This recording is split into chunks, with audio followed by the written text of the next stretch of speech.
할렐루야. 졸립더라도 한번 집중해 보세요. 자, 지혜로운 왕 하면 누가 떠오르십니까? 솔로몬이죠. 그리고 성경을 읽지 않는 많은 사람들이 할지라도 솔로몬의 재판에 대해서는 대부분 알고 있어요. 약간 어떤 우솝 이야기처럼 이렇게 전해지죠. 그래서 교회를 안 다닌 사람들도 솔로몬의 재판하면 다 알고 있어요. 지혜로운 왕의 지혜로 말미암아 이제 좋은 판결을 내리는 것으로 생각을 하는데, 솔로몬의 재판에는 두 여인이 한 아기를 두고 서로 자신이 이 아이의 친모라고 주장하는 상황에서 솔로몬이 모성을 이용해 참 어머니를 가려낸 사건이었습니다. 때문에 솔로몬이 재위 시절에 행한 수많은 소송 중에서 유일하게 성경에 기록된 재판으로서 그의 뛰어난 지혜를 보여준 사건이었습니다. 그러니까 하나님께서 그가 지혜를 구했고 하나님께서 그에게 지혜를 주셔서 그 지혜가 어떻게 잘 활용되어지는지를 모범사례처럼 보여주고 있는 것이 바로 이 솔로몬의 재판이었습니다. 그런데 이 사건에서 저는 두 여인에게 좀 초점을 맞춰보려고 해요. 두 여인은 아기를 두고 좀 다투고 있죠. 그녀들의 다툼은요, 마을 사람들도 모두 알게 될 정도로 큰 사건이 되었고, 결국은 왕 앞에까지 가서 왕이 주관하는 재판장까지 오고야 말았습니다. 생모의 경우 자신이 배 아파서 낳은 아이이기 때문에 모성애를 가지고 있어서 이 아이를 놓고 한 채 양보도 할 수 없었지만, 다른 여인은 자신의 자녀가 아님에도 불구하고 마지막까지 자신이 이 아이의 어머니라고 주장하였던 것을 볼 수 있습니다. 왜 이렇게까지 남의 아이를, 자신의 아이가 아닌 남의 아이를 자기 아이라고 주장하였던 것일까? 이유는 이렇습니다. 같은 집에 기거했습니다. 이 두 여인은 같은 집에 기거했던 이 두 여인이 비슷한 시기에 임신을 하게 됩니다.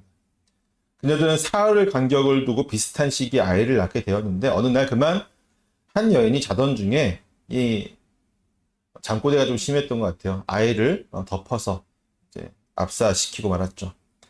그 사실을 알게 된 이 여인은요, 옆에서 자고 있던 다른 여인의 품에 있던 아기를, 갓난아기를 자기에게 가져오고, 자기의 품에서 죽은 아기를 그 여인의 품에 슬그머니 이제 집어넣어서 바꿔치기를 하게 됩니다.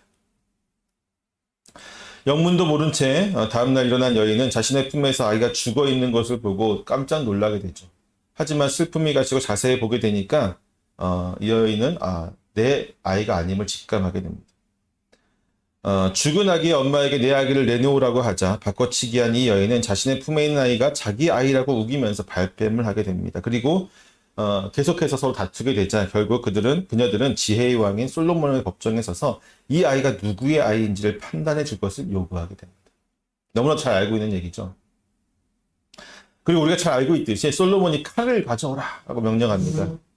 아이를 둘로 나누어서 이 여인들에게 반씩 나누어 주라고 명령을 내립니다. 이때 친모는 아이의 생명을 살리기 위해 자신의 아이임에도 불구하고 포기를 하죠. 근데 반면에 이 죽은 아이의 엄마, 가짜 엄마는 뭐라고 얘기하죠? 내 아이입니다? 아니에요. 자, 좀 자세히 읽어보세요. 반 나눠주세요 라고 얘기해요. 아주 악독하죠. 친모가 포기했으면 아유 감사합니다 하고 가져가면 되는데, 이 여인은 그냥 반 나눠주세요. 결국 솔로몬은 이 아이의 생명을 먼저 생각한 여인이 생모라고 판결을 내리게 되죠. 자녀가 무고의 시기에 한 어머니는 고통 속에서 관계를 끊으려고 하고 있죠. 또 다른 가짜 엄마는 자기 아이의 죽음과 같은 고통을 다른 여인도 느끼게 하고자 악을 쓰고 있습니다. 어쩌면 자녀를 낳는 것보다 자신들의 라이프 스타일을 즐기려고 하는 요즘 사람들에게는 이 두 여인의 고통이 전혀 느껴지지 않을 수도 있을 것입니다. 그런데 여러분, 자녀는요, 부모의 모든 것을 바쳐서라도 바르게 키우고 싶은 존재입니다. 저 역시 처음 결혼하였을 때를 잠깐 떠올려 보면, 집사람한테 제가 항상 그런 얘기 했어요. 특히나 이제 첫 아이를 임신했을 때에, 내가 이 아이가 태어났는데 사랑하지 않게 되면 어떡하지? 되게 고민을 많이 했었어요. 아이가 태어났는데, 임신을 했는데, 이 아이가 태어났을 때, 내가 이 아이를 좋아하지 않으면 어떻게 되지? 하면서 고민을 많이 했습니다. 심지어는, 아기를 낳기 위해서 이제 고통스러워하는 그 분만 현장에서 제가 몇 시간 동안을 지켜보는데, 애가 너무 미운 거예요. 이 아이가 그러니까 집사람이 너무, 아내가 너무 고통스러워하니까 아기가 너무 미운 거야. 이 태어나면 진짜 미워해야지. 이런 마음도 들었어. 근데 여러분, 경험해 보시면 알겠지만, 그렇게 미워하고 불안했는데, 아이가 태어난 딱 순간에, 그게 그냥 다 사랑으로 바뀌는 거예요. 미움부터 해서 그 모든 감정들이 사랑하지 않으면 어떡하지? 다 필요 없대. 그냥 아이가 너무 좋은 거죠. 순수한 사랑만 남게 되었습니다. 그게 부모와 자녀의 관계입니다. 그만큼 부모는 자녀를 갈망하게 되어 있습니다. 비록 자녀를 낳음으로 인해 본인이 포기해야 되고 또 희생해야 될 것이 너무나도 많아지긴 하지만 그 모든 것을 포기할 만큼 자녀를 갖는 것은 희생과 고통 속에서 행복을 발견해가는 과정이 되는 것입니다. 저는 우리 사회가 자녀가 많은 것을 부끄러워하는 것이 아니라 자랑스러워하는 사회가 되기를 소망합니다. 제가 파주에서 부목사를 한 5년 정도 했었는데 그때 있는 성도들 중에 아이를 뭐 4-5명씩 낳는 분들이 계셨어요. 많지는 않았지만 신방을 가면 굉장히 부끄러워요. 요즘 시대에 애를 많이 낳았다고 해서 엄청 부끄러워해서 어디 밖에 나갈 때마다 얼굴을 들고 다닐 수 없다라고 항상 그러더라고요. 그래서 저는 그게 아니다. 하나님께서 자녀를 많이 낳는 것이 하나님의 뜻이고, 오히려 자녀를 조금 낳는 게 참, 제가 둘밖에 못 낳아서 제가 부끄럽다, 뭐 이런 얘기를 했었는데, 좀 그런 사회가 되었으면 좋겠어요. 오늘날 지금 우리 한국 사회 너무 잘 알고 있잖아요. 저는 무서워요. 이렇게 한 몇십 년 지나면 한국이라는 나라가 없어질 것도 같아요. 너무 점점 마이너스가 되고 있죠. 또한 이것이 하나님의 뜻이기도 합니다. 자녀가 많을수록 큰 행복이기 때문이죠. 물론 그만큼 더 큰 희생이 따르긴 하겠지만 하나님은 이것이 우리에게 복이라고 말씀하셨고 또 많이 주시겠다라고도 말씀하셨습니다. 하나님은 많이 주시고자 하는데 우리가 절제하는 거죠. 우리가 절제하는 거죠. 제가 그 MDB 때 그러니까 목회학 석사 과정에서 이제 공부를 할 때에 교수님 한 분이 우리가 그때 여러 가지 이제 다루는 주제 중에서 그날 저희가 공부했던 주제가 생명윤리였어요. 생명윤리에 대해서 기독교적인 어떤 관점에 대해서 서로 토론도 하면서 얘기하고 있었는데 이제 이렇게 얘기했죠. 자녀는 하나님 주신 복이다 이런 것들 얘기하면서 낙태하지 말아야 된다 여러 가지 얘기했습니다. 근데 이제 MDB 1학년생이었나요? 저보다 후배였던 것 같은데 손을 뻗 들더니 교수님한테 그럼 교수님들은 왜 아이가 한 명밖에 없습니까? 아주 그냥 당돌하게 물어보더라고요. 교수님이 참 부끄러워하셨어요. 네, 죄송하다고 말씀하셨어요. 잠깐 이렇게 고민하시더니 죄송하다. 시대의 아픔이었다. 그렇게 얘기하시더라고요. 성경은 우리에게 자식이 하나님이 주시는 복이라고 분명히 말하고 있습니다. 복은 많으면 많을수록 더욱 좋은 것이라고도 말하고 있죠.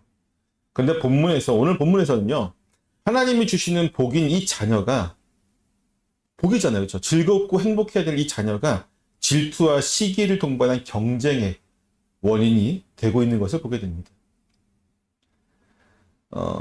처음에 이 제목을 어떻게 지을까 고민했어요. 레아와 라헬의 자식 경쟁이라고 짓긴 했는데 읽으면서 전쟁 같은 거예요. 자식 전쟁이라고 지을까?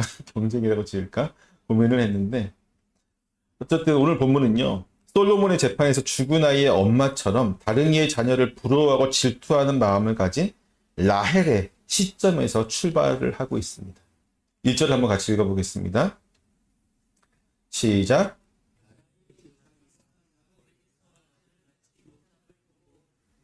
이를 시기하여 야곱에게 이르되 내의 자식을 낳게 그렇지 아니하면 내가 죽이노라.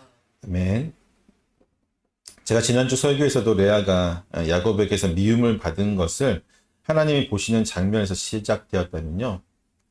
오늘 본문은 하나님의 은혜로 4명의 아들을 낳은 레아를 보면서 시기 질투하는 라헬의 모습에서 시작이 됩니다. 둘 다 이제 보았다라고 하는 동사를 쓰고 있어요. 관점은 틀리죠. 지난주 설교에서는 레아를 하나님이 보신 거였다면 오늘은 라헬이 자신의 처지를 보고 있습니다. 라헬은 사실 지금 너무나도 분하고 억울하고 있어요. 그녀는 남편을 사실 거의 독차지하고 있었죠. 사실 거의가 아니고 완벽하게 독차지하고 있었어요.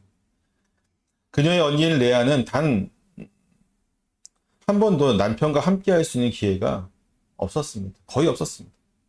그럼에도 불구하고 레아는 4명의 아들을 낳은 반면에 자신은 단 1명의 자녀도 낳지 못하였습니다.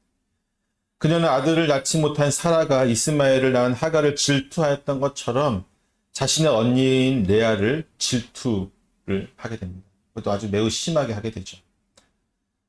여러분 생각해 보세요. 사실 남편의 사랑을 등에 업고 집안의 모든 실권을 장악하고 있던 라헬이 레아를 질투한다는 것은 사실 맞지 않아요. 어불성설입니다. 다 가졌잖아요. 다 가졌어요. 딱 하나 뭐 없는 거요? 자식만 없는 거예요. 반면 레아는 어떻습니까? 다 없어요. 아무것도 없어요. 딱 하나 뭐가 있어요? 자식. 그것도 하나님이 특별하게 은혜를 주셔서 자식을 통해서 위로받으라고 주시는 거죠. 너무 힘드니까.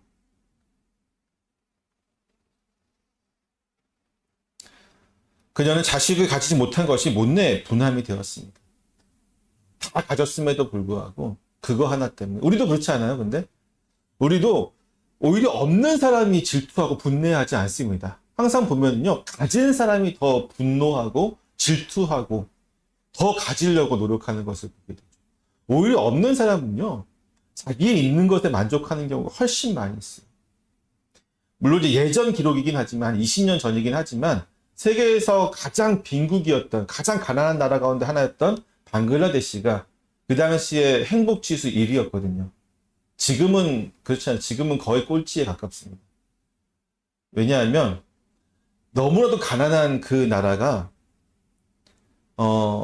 가진 게 별로 없잖아요. 그럼에도 불구하고 지금 나에게 있는 것들이 너무나 소중한 거예요. 가난한 나라, 그 나라. 많은 사람들이. 그래서 행복해요. 없는 것 때문에 행복한 게 아니라 나에게 있는 것 때문에 행복했어요. 근데 지금 왜 불행하냐면 그 이후에 스마트폰이 너무나 값이 싸졌어요. 스마트폰이 값이 싸지고 인터넷이 보급되니까 방글라데시 사람들도 이제 다 스마트폰을 갖고 있죠. 인터넷을 하다 보니까 우리가 없는 게 너무 많네. 이제 깨달았어요. 아, 내가 다 없구나. 내가 너무 가난하고 깨닫게 되니까 너무 지금 이제 행복 지수가 거의 밑바닥을 기고 있어요. 왜 그런 게 보급이 돼가지고 행복하게 사는 사람들이 그렇게 만드는지 모르겠지만, 하여튼 어쨌든 우리도 보면 항상 그래요. 가진 자들이 더 분노하게 되고 더 많이 가지려고 하고 이만큼 가졌음에도 불구하고 요거 없는 것 때문에 옆에 있는 사람 걸 뺏고 그러잖아요. 그렇죠.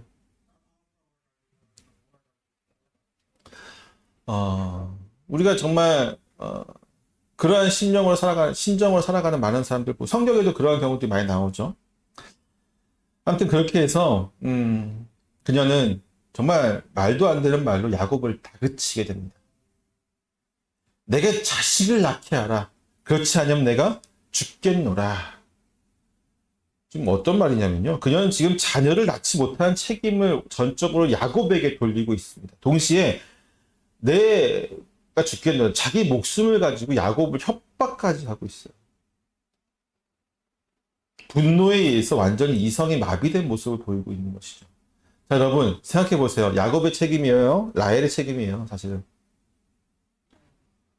왜냐하면 이미 레아를 통해서 4명의 아이들을 낳았잖아요. 야곱에게 문제가 없어요. 심지어 레아는 제가 생각하기엔 관점에는 딱 4번 잠자리 한 것 같아요. 4번 잠자리에서 4명의 아들을 낳은 것 같고요. 라헬은 매일 같이 있었잖아요. 그렇게 이제 이성이 마비된 상태로 논리적이지도 않고 말도 안 되는 것으로 화를 내니까 야곱이 어떻게 했어요? 야곱도 당연히 화가 나죠. 때문에 자기에게 책임을 전가하는 것뿐만 아니라 스스로의 목숨을 가지고 협박까지 하는 그녀의 모습이 너무나 미웠을 것이라고 생각이 되어집니다. 하지만 정말 놀라운 것은 야곱은 이렇게 화가 나 있는 상태에서도 라헬을 배려합니다. 2절 한번 읽어볼까요? 시작. 그대를 임신하지 못하게 하시는 이는 하나님이시니 내가 하나님을 대신하겠느냐. 그는 라헬에게 그대를 임신하지 못하게 하시는 이는 하나님이시니 내가 하나님을 대신하겠느냐 이런 말을 하고 있습니다. 즉 인간의 힘으로 할 수 없는 일에 슬퍼하지 말라고 지금 위로하고 있어요. 화가 났기 때문에 언성은 높았을 것 같아요. 그쵸? 언성은 높고 얼굴도 좀 밝게지고 그쵸? 좀 화가 나 있는 상태지만 그 말은 분명히 위로하는 말이에요. 보통 화가 나면 어떤 말을 했겠어요? 진짜로 화가 났으면 내 책임이니 네 책임이지. 레아를 봐. 4번밖에 안 잤는데 자녀를 낳았잖아. 너는 왜 그렇게 말하면 잤는데 못 낳았겠어? 오히려 라헬을 공격했을 것 같은데 그렇지 않아. 얼마나 라헬을 사랑하고 있는지 보이시죠?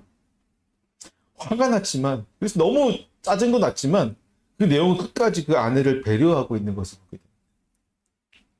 때문에 이 말이 위로가 되었는지 다시 이성을 찾은 라헬은 자신이 아이를 낳을 수 없다는 사실을 인지하게 됩니다. 그리고 그녀의 시녀인 빌하를 야곱에게 주어서 그녀가 낳은 아들을 자신의 아들을 삼고자 합니다.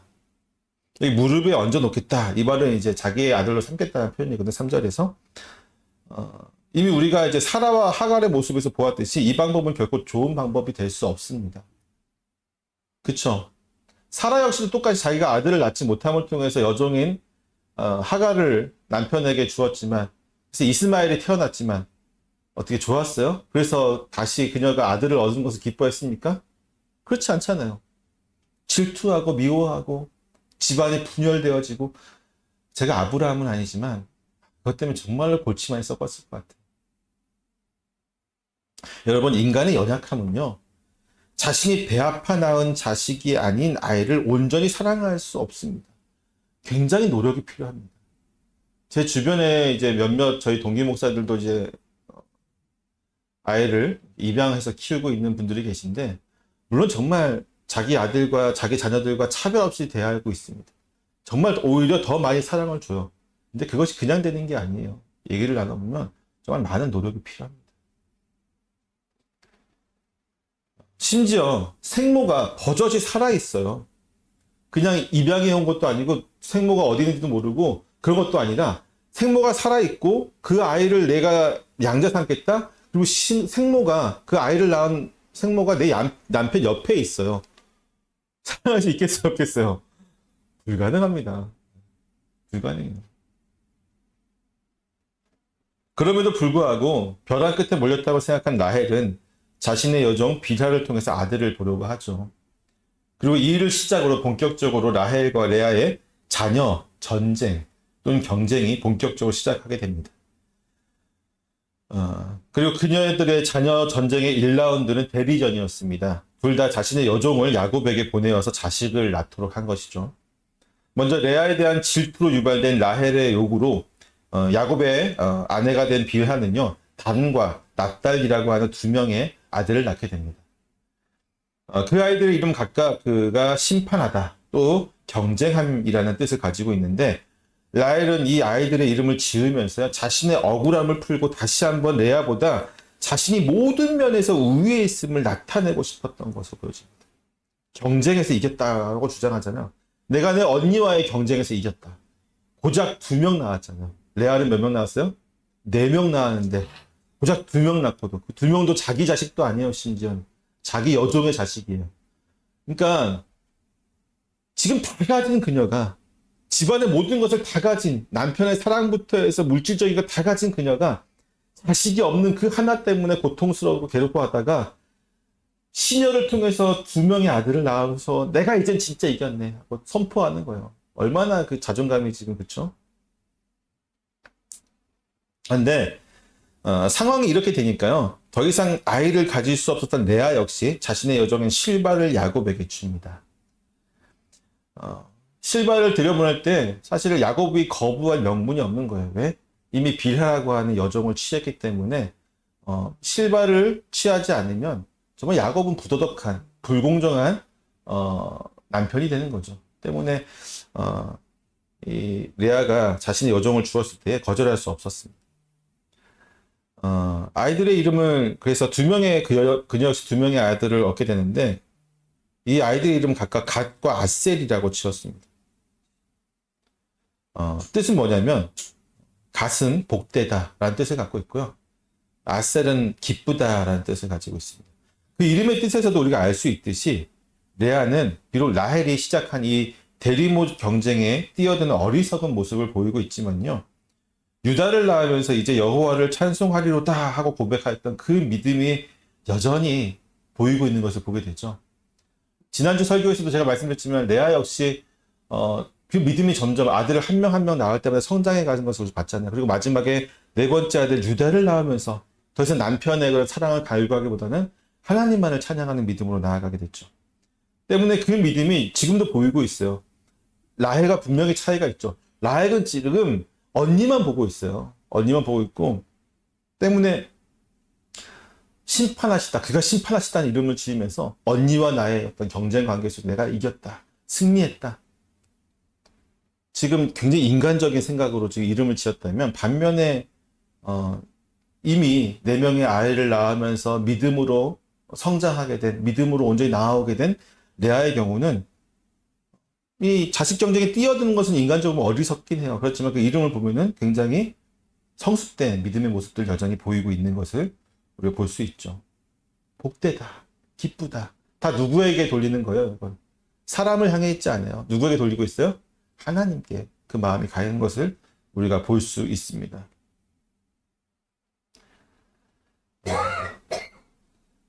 즉 라헬이 지극히 개인적인 감정에서 비롯된 이름을 지었다면 레아는 성숙한 믿음의 모습으로 아이들의 이름을 짓고 있습니다.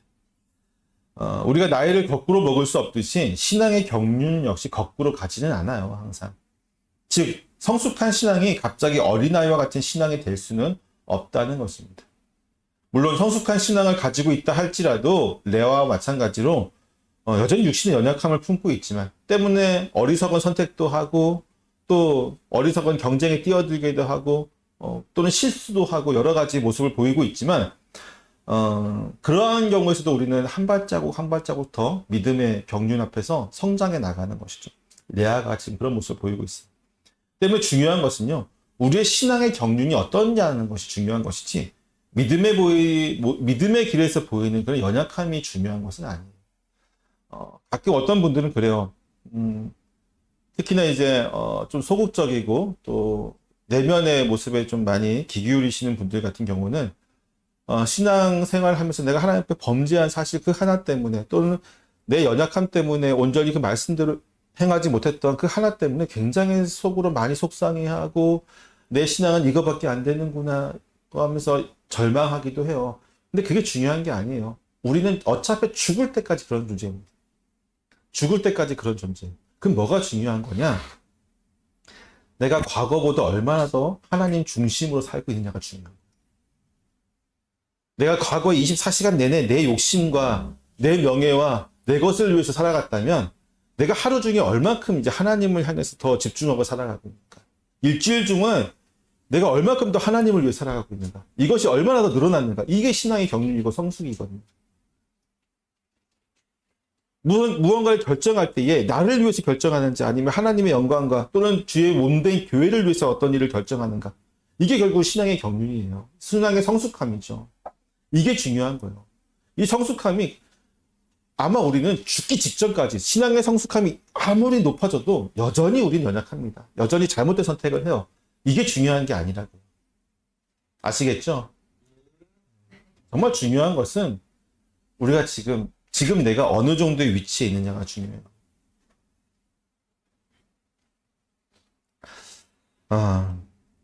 그 다음에 이제 또 다른 사건이 이제 보여지는데요. 밀을 거둘 때, 즉, 밀을 수확하기 시작하는 이스라엘의 5월쯤으로 생각되어지는데, 그런 5월의 어느 날, 야곱의 첫째 아들 르우벤은 들에 나가게 됩니다. 그리고 그곳에서 합한채라는 것을 발견하게 됩니다. 그는 즉시 이 합한채를 가지고 친어머니인 레아에게 가져다 줍니다. 이 합한채는요, 히브리어로 두다임이라고 하는데, 70인역에서는 맨드레이크라고 번역이 되었습니다. 맨드레이크는 뭐냐면 겨울에 푸르름한 꽃을 피우고 여름에는 누른빛을 띤 작은 토마토 모양의 열매를 맺는 다년생의 지중해 연한 식물입니다. 이것을 먹을 때 때로는요, 구역질이 나고 토하기도 하는데 그 열매는 독특한 냄새를 풍겨서 사람으로 하여금 취하게 만들어요. 그래서 체음제의 역할을 많이 했다고 합니다. 과거에. 또한 맨드레이크는요, 아까도 얘기했지만 체음제 역할을 했기 때문에 성욕을 돋게 하는 거 사용되기도 하였고요. 때문에 이제 과거에 많은 사람들이 이 열매가 불임 여성의 임신을 돕는 것으로 많이 생각을 했습니다. 실제적으로 그렇게 어떤 역할을 한 것 같지 않지만 그렇게 많은 생각들을 했던 거죠. 그다음에 맨드레이크는 주로 시리아 지방에서 많이 자랐고요. 이 바단 아람, 지금 이 야곱이 있는 이 근처는 사실 드물게 발견되었던 것으로 그 지역에서는 구하기가 매우 어려운 것이죠. 쉽지 않은 것을 지금 르우벤이 그냥 들에 나갔다가 우연히 발견하게 된 거죠. 많지 않은 건데. 때문에 르우벤은 이 귀한 합판체를 발견하자마자 어머니를 위해서 이것을 가져왔습니다. 어머니가 다시 한번 아버지의 좀 사랑을 받아서 임신할 수 있기를 돕기 위해서. 이 당시에 르우벤의 나이는 적게 잡으면 10대 초반으로 보이고요. 좀 많게 잡으면 10대 중반 이후로 보이기도 하는데 그 정도의 나이였으니까 충분히 우리 엄마가 얼마나 괴로운 삶을 살고 있는지 눈에 보이잖아요. 아버지의 사랑을 전혀 받지 못하고 완전히 그 집에서 왕따 같은 처지로 있고 때문에 아버지의 사랑을 받는 게 어머니 아버지의 사랑을 받는 게 이 르우벤의 마음엔 첫째 아들의 마음에는 짐이었던 것 같아요. 발견하자마자 바로 옵니다. 근데 이제 아까도 처음부터 얘기했지만 이 집안의 모든 것을 누가 관장하고 있어요? 라헬이 관장하고 있어요. 이거 비밀일 수 없는 거죠. 바로 알게 됩니다. 알게 되자마자 라헬은 르우벤이 가져온 이 합판체를 자기에게 달라고 요구하죠. 레아에게. 사실 이 라헬의 이러한 요구는요.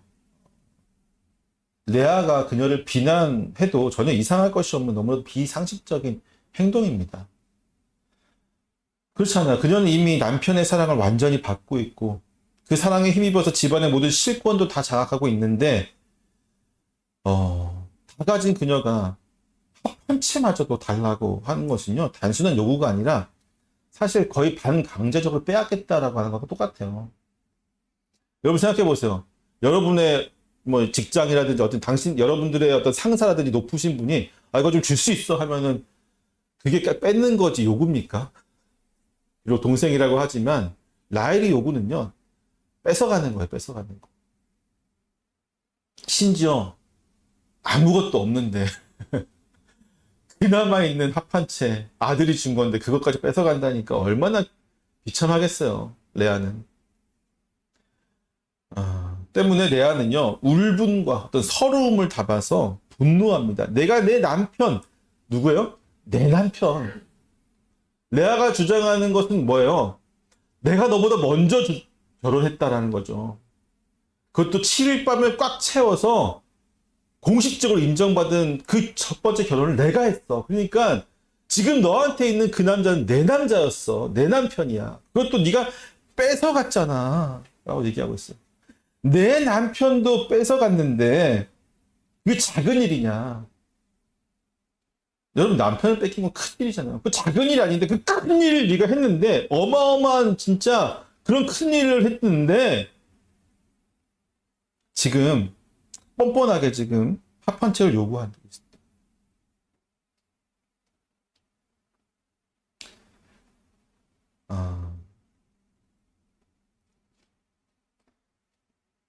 그녀의 분노가 너무나도 당연한 것이었습니다. 그러니까 그런 거예요. 어쩔 수 없이 뺏긴다고 할지라도 좀 울분은 토해내고 싶은 그런 마음인 것 같습니다. 뺏길 때 뺏기더라도. 근데 이제 라헬 역시 자신의 요구가 얼마나 억지인지 잘 알고 있었던 것 같아요. 그냥 뺏을 수도 있었지만 그냥 그렇게 하지 않고 합판체에 대한 욕심은 그녀를 이제 좀 더 뻔뻔하게 만들게 됩니다. 그냥 아이를 가지겠다는 그 일념으로 이 합판체가 아까 임신할 수 있는 도움을 줄 수 있는 걸로 생각되어졌다고 했잖아요. 아이를 가지겠다는 그 일념으로요. 합판체를 요구하면서 그날 밤 남편의 동침을 제안합니다. 이러한 제안을 보았을 때 앞장에 29장 마지막 절에 보면은 이제 유다를 낳은 이후에 레아의 출산이 멈추었다라고 성경에서 말하고 있는데 그녀의 어떤 임신하는 능력이 사라졌다는 것이 아니라 4명의 아이를 낳은 레아를 질투한 라헬이 남편 야곱이 레아에게 절대로 갖지 못하게 막았던 것 같아요. 그러니까 유다를 낳은 이후에 더 이상 자녀를 낳을 수 없었다는 것은 다른 말로 하면 그 전까지는 그래도 의무적으로 한 달에 한 번이라든지 몇 달에 한 번씩이라도 그녀에게 갔는데 4명의 아들을 낳은 이 라헬이 너무 질투한 나머지 아예 발걸음을 못하게 한 거죠. 그래서 이제 더 이상 아들을 낳을 수 없던 것으로 생각되어집니다. 그렇기 때문에 또 르우벤 역시도 합한 채를 구해온 것 같아요. 그리고 지금 본문에서 라헬은 자신이 막았던 야곱과 레아의 잠자리를 가질 수 있도록 허락하고 있는 것을 보게 됩니다. 이후에 레아가 2명의 아들과 1명의 딸을 더 낳는 것으로 보아서 합한채 사건 이후에 라헬은 더 이상 레아와 야곱의 잠자리를 막지 않았던 것으로 보여져요. 합한채 사건 이후에 더 이상 막지 않았어요. 왜 그랬냐면 비참했기 때문이에요. 자기가 이렇게까지 했는데도 불구하고 잠자리까지 허락하고 남편을 준 거잖아요. 그렇죠? 남편을 주고 사실 여러분 생각해 보세요. 여기 주겠노라 했던 이 히브리어 단어는 어떤 뜻을 가지고 있냐면 거래, 상거래할 때 사다라는 표현을 가지고 있는 뜻이거든요. 지금 남편을 가지고 거래를 하고 있어요. 상거래를 하고 있어요. 비상식적인 모습이죠. 그렇게까지 지금 하고 있는 상황에서 어떻게 되었습니까? 레아는 그 한 번의 또 거래를 통해서 또 아들을 낳은 반면에 합한 채까지 빼앗은 라헬은 여전히 자녀를 못 낳게 돼요. 아마 그것 때문에 이 여인은 비참함과 어떤 더 이상은 질투의 감정은 남아있지 않았던 것 같아요. 뒤에서 제가 또 설명을 하겠지만 라헬은 더 이상 질투할 여력도 없어요. 비참함에 점점 더 자신의 어떤 모든 것들을 내려놓게 됩니다. 그래서 더 이상 레아와 야곱의 잠자리를 막지 않았던 것이죠.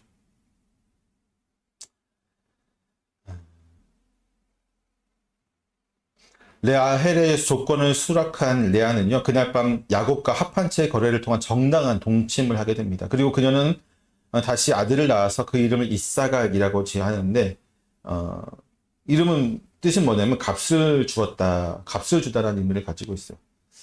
그러니까 이 이름만 보면은 뭐예요? 합한 채를 주고 값을 주고 샀다라고 하는 이름을 가지고 있는데, 그녀는 이렇게 하고 싶진 않았던 것 같아요. 단순히 합한 채, 그러니까 그녀의 마음에도 남편을 내가 돈을 주고 샀다라고 하는, 거래로 샀다고 하는 마음으로 남편과 동침하는 것은 자존심이 너무 상하는 일이었겠죠. 때문에 그녀는 이렇게 덧붙입니다. 내 시녀를 내 남편에게 주었으므로 하나님이 내게 그 값을 주셨다. 누가 봐도 합한 채로 값을 산 건데 이게 좀 포장을 하고 있어요. 포장을 하고 있어요. 비록 그녀는 합한 채로 남편을 샀지만 아들을 주신 것은 자신의 소원을 들으신 하나님이시므로 이름의 의미를 하나님께 지금 돌리고 있습니다. 정말 아이러니한 것은 레아와 라헬 두 여인 모두 합한 채가 아이를 가질 수 있도록 도와줄 것이라고 생각하였지만 정작 그 결과는 합한 채를 가진 라헬이 아닌 하나님의 은혜를 입은 레아였다고 하는 사실입니다.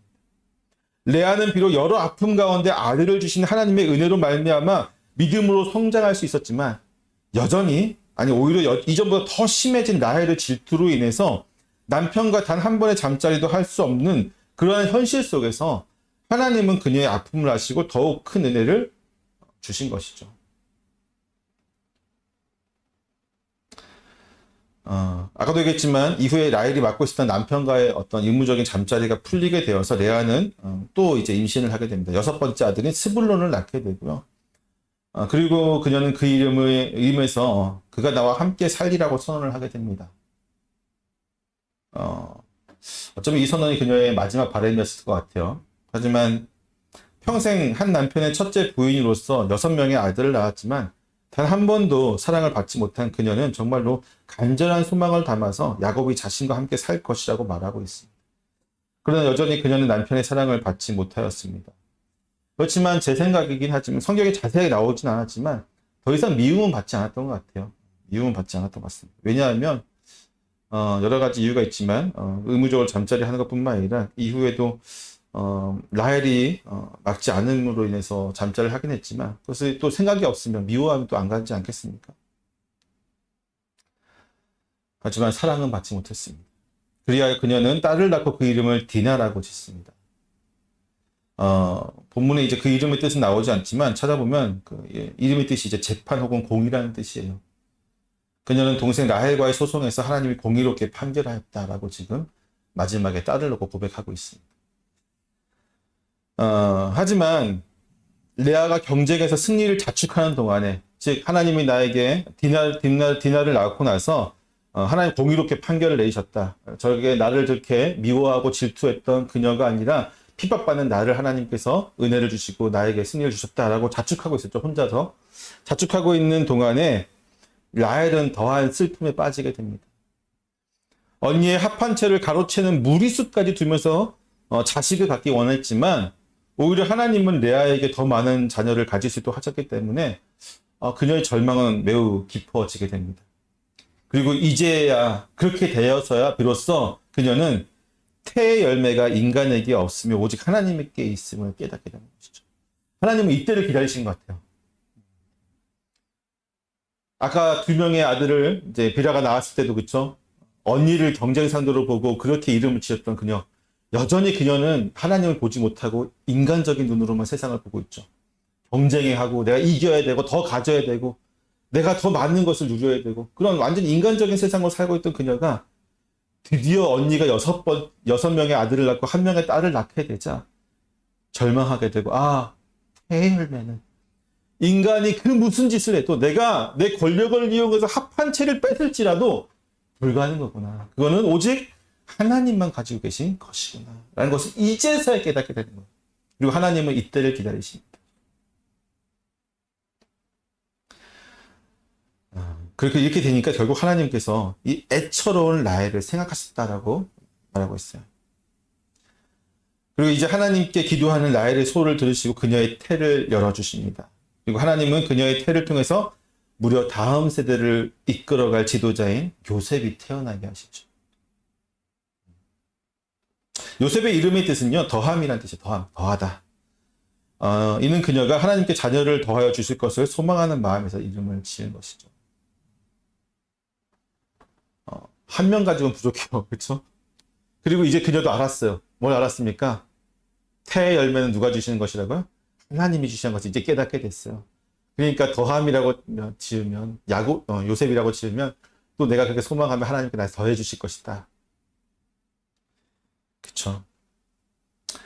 이렇게 해서 두 자매 간의 자식 경쟁은 일단 멈추게 되었습니다. 하나님께서는 레아에게 아들 6을 주심으로 그녀의 서러움을 먼저 달래주셨고요. 나중에 라헬의 치욕도 역시 씻어주셨습니다. 이 본문을 통해서 우리는 하나님이 약자를 위로하시고 그들의 슬픔을 들어주시는 분이라는 사실을 잘 알 수 있어요. 하나님은 그들의 고통을 외면하지 않으시고 그녀들을 정말로 세밀하게 살피심으로 그녀들이 믿음으로 나아올 수 있도록 복을 주십니다. 그냥 단순히 아들을 주십시오 하니까 아들을 준 게 아니에요. 아들 경쟁을 했지만 아들을 주심으로 인해서 또 아들이라고 하는 매개체를 통해서 하나님은 궁극적으로 그녀들이 하나님을 향한 온전한 믿음을 갖게 하신 거라고. 그 방법이 틀렸지만 방법은 달랐어요. 레아는 많은 자식을 주심으로 믿음이 성장해 나가서 하나님께 온전히 나아갈 수 있는 방법을 사용하셨다면 많은 것을 가지고 있었던 라헬에게는 오히려 자식을 주지 않음으로 인해서 하나님을 의지하게 만드시. 그래서 결국 하나님께서 그 태의 열매를 여시는 것을 보게 되죠. 여러분, 복은요, 천편일률적으로 똑같은 게 아니에요, 여러분. 제가 간증을 그렇게 좋아하지 않는 이유도 그겁니다.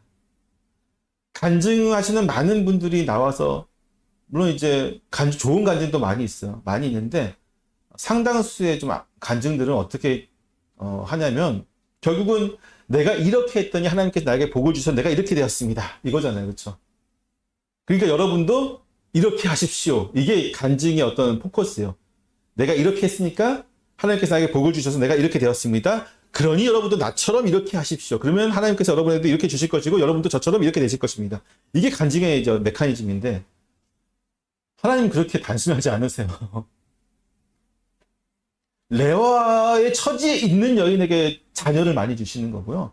라헬과 같은 경우는 오히려 자녀를 주지 않으시는, 이게 복인 거예요. 자녀를 안 주신 게.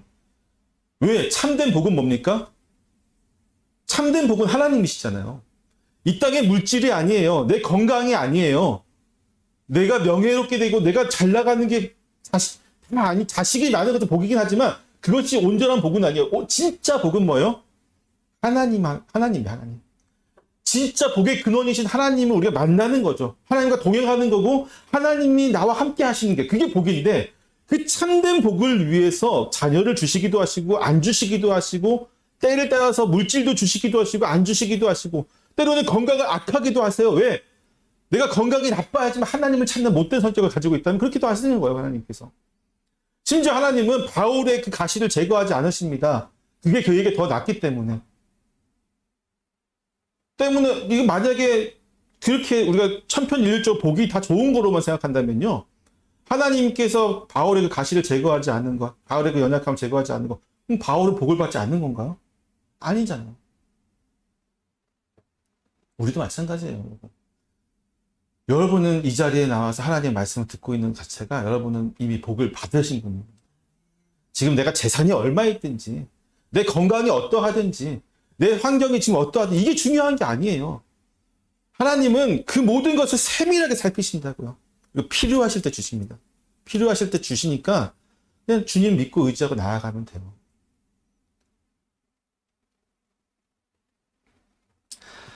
사랑하는 성도 여러분, 본문은 이 두 여인의 경쟁을 통해서 하나님의 믿음으로 역사하시는 것을 우리에게 보여주고 있습니다. 하지만 사실 본문의 핵심 메시지는 뭐냐? 이건 제가 지금 끄집어낸 메시지고요. 본문의 핵심, 원래 그냥 읽으면 어떤 메시지가 보여지냐면 사실 야곱에게로 모여져야 돼요. 왜냐하면 그는 약속의 줄기이기 때문입니다. 야곱이 약속의 줄기이죠. 하나님은 이 두 아내의 경쟁 속에서 야곱에게 많은 아들을 주시는, 복을 주시는 거죠. 하나님은 아브라함에게 하늘의 별과 같이 번성하리라고 하는 자녀의 약속을 또 이삭에게도 주셨고 또 야곱에게도 주시잖아요. 이 약속을 지금 이루어 가시는 과정을 이 두 여인의 경쟁을 통해서 지금 11명의 아들이 지금 태어났죠. 사실 그게 더 핵심 메시지입니다. 하나님께서 이렇게 복을 주셔서 이렇게 인도하신다. 하지만 저는 좀 다른 부분으로 해석을 하고 여러분에게 오늘 두 여인에 조금 초점 맞추고 싶었습니다. 사랑하는 성도 여러분, 복을 구하십니까? 좋은 거죠. 그렇지만 항상 잊지 말아야 될 하나는 뭐냐면 복의 근원은 하나님이시고 하나님과 비교할 수 있는 복은 없습니다. 그리고 만약에 하나님과 함께하고 있다면 지금 내가 어떠한 상황에 있든지 어떤 환경에 있고 모든 것이 다 하나님께서 복을 주신 상태라는 사실을 기억하셔야 돼요. 하나님 왜 나에게 지금 이것을 주지 않으십니까? 하나님 내가 지금 이렇게 살고 있습니까? 그게 아니라 하나님의 필요해서 그렇게 하신 거예요. 하나님 필요해서. 필요할 때는 평안을 주시고요. 필요할 때는 하나님이 우리에게 불안을 주세요. 우리에게 힘듦을 주십니다. 고난을 주십니다. 근데 이유는 하나예요. 결국 하나님 앞에 더 나아가게 위해서. 하나님 앞에서 믿음으로 더 한 걸음 나아가게 하기 위해서 하나님의 시험을 주시는 거지. 하나님 왜 이렇습니까? 왜 저 집사님은 나보다 더 잘 삽니까? 왜 저 장로님은? 왜 저 권사님은? 비교하지 마세요. 레아에게는 레아에게 복을 주시고 라헬에게는 라헬에게 맞는 복을 주심으로 궁극적으로 두 여인 모두가 다 하나님께 의지하고 믿음으로 나오게 됐잖아요. 우리 역시 그렇다는 사실을 믿고 오직 하나님만 바라보고 나아가는 저와 여러분 되시기를 소망합니다. 기도하겠습니다.